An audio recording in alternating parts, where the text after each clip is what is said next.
our very being. So it's important that we understand that we shape our lives according to what's happening to us. You have to decide which. Now, maybe in your childhood you didn't have that opportunity because children will automatically are automatically shaped by their parents, by teachers, whoever is dominant over their lives.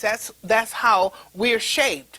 But after a while, as we begin to develop our own identity, as we begin to develop into our personality, as we begin to develop into who we're supposed to be, then we then shape our own lives. So we want to make sure that in shaping our lives, that everything that we do is done correctly. There is done according to the Word of God. But the only way that's going to happen is if we begin to walk in relationship with the Lord. Some of us don't know Him, and I really do encourage you to know the Lord. I'm not talking about religion. I'm not talking about doctrine. I'm talking about my personal experience with the Lord, my personal relationship with the Lord, and what He has done in my life since my childhood, since the time that I've been broken, since the time that I've been set up for failure. And that's what a lot of us really don't know. We've been set up for failure. We've been set up because most of what happens to us is a negative. One of the first words that we learn besides mommy and besides daddy is that's a negative. No, you can't do this. No, you can't do that. No, no, no. And then the little child, I go to one of the stores. It doesn't matter what store you're in. The child is sitting in the cart. The parent is carrying the child. They're the dominant figure going through the different aisles, and the child is telling the parent what to do. No. No, I don't want this. No, I don't want this. The parent is saying to you, no, I don't want this. No, no, stop. No, this is the child dominating the parent now. How did that happen? How do we get to that place where the child is now dominating? I understand that they're growing into their personality. I understand that there's a free expression, but we have to change that to make it a positive expression. We have to change that where the child is not limited to the word no, but we've given them an opportunity to think the process through.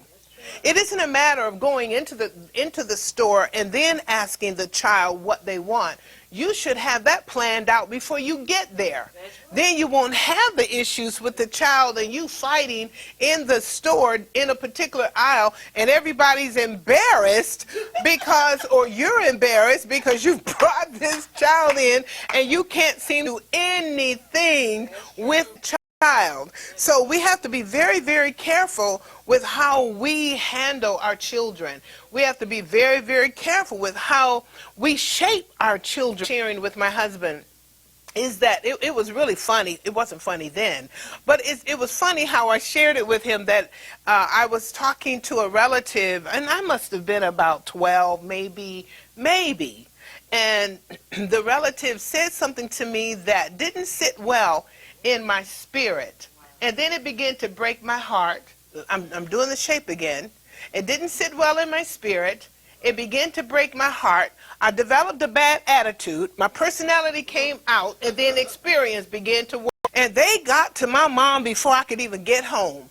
So when I get home, I knew I was going to get a beating, but I was ready for it. I didn't care because I knew that I knew that what they said to me wasn't correct, and so I was ready to just go ahead and get my hide beat. I didn't care.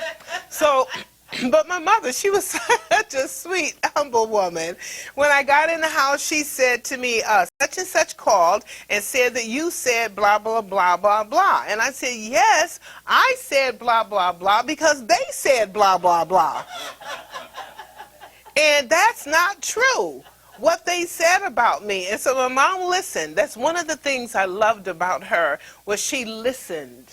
And when she did, she said to me this. She says, okay, what I want you to do now is always understand that they are adults and you don't want to talk back to adults. So would you try not to talk back to them again? That's what my mother said to me. I said, okay. And then I said to my mom, because this is my dad always took me up to see the pastor because he said I was the rare breed of the family. I didn't give him any problems, but I always had questions that he couldn't answer. So, so I said to my mom, do they realize that one day I'm going to grow up and be an adult? And then what are they going to do? I'm going to be an adult just like them. That means we're going to be face to face. I'm going to be an adult. How are they going to handle me then? My mom had no answer for that. Because the shape of our lives causes us to grow up. It doesn't matter how you grow up. You're going to grow up. You're going to walk in a journey of adulthood. You're going to become an adult. Whether it's raggedy, whether it's broken, it doesn't matter how it's going to be. You're definitely going to become an adult. So you're going to end up in one of these places. You're going to end up, if you have a good foundation of the Word, you may end up really ready to walk in the place where God has called you with no brokenness, which I doubt very much if any of us really live in that world. Or you're going to grow up in a place of brokenness, which most of us have walked in. And then after we walk in that place and we shape our own lives, then this is what we try to do to ourselves, is perfect our own lives the way that we think our lives should be perfected. Now, I love the story about Jeremiah. It's Jeremiah 18:1-6, when the Lord took Jeremiah down to the potter's house. And he told him, he says, I want you to